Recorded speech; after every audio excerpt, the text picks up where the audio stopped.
Tonight, we've all travelled the country to show you everything winter. Jason and I, we've come to a beach. Might have my coffee and then go for a swim.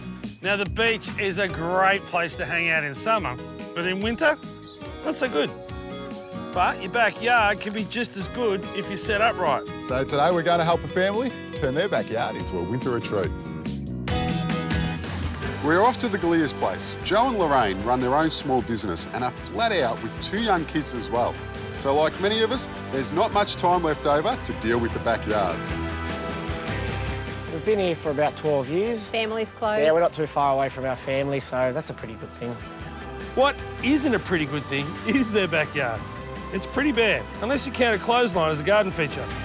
How you going? Hey, Joe, Hey. Jason, how you going? Hey, how are Hello, you? how are you, Lorraine? Nice to meet you. Now, I'm looking at your backyard and I see 2 fantastic assets. Beautiful pizza oven and plenty of space, but other than that, you got nothing. Blank canvas. Well, we've got plans to turn this blank canvas into the best backyard makeover ever. The pizza oven will become the focal point. We'll shift the clothesline and create an entertaining area with a fire pit for seating.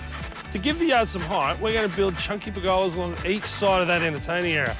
Then add some screens and plants to create more height and make our backyard the perfect winter retreat. There's going to be a fair bit of digging, so I'm going to get busy. So what do you do with yourself, Joe? I'm an electrician, actually, by trade. Fantastic. Do you want to help out in the backyard? What do you Yeah. reckon if we bring some lights down here? Yep. Can do that? Light up real good here to here. Yes, we can, so we can have a disco party. Hey, what do you reckon of that? So we're getting rid of the pizza oven, right? Well, the first thing we need to do is mark it out and get rid of some of this lawn. And a bit of a clear out.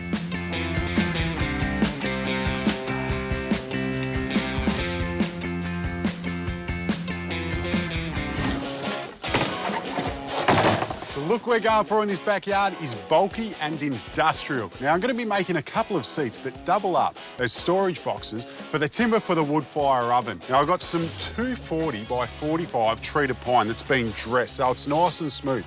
Now, when we make these seats, I could just butt them together, but we want this to look a little bit special. So instead, I'm going to be 45 in the joins on all the corners. That way, it looks like a nice picture frame. Make sure you pre-drill, and then it's just glue and screw.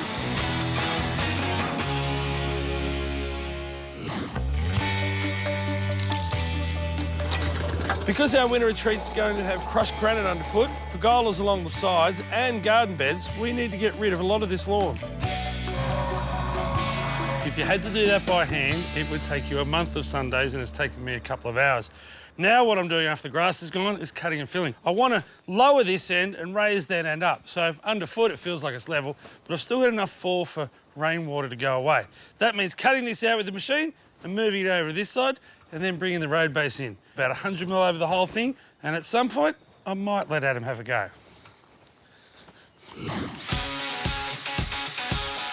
Now, you might think these are 2 seats, but they're not. I'm going to make these double width because we're going to be using them to store the timber. And you can see, if we only had one, it would stick out either side.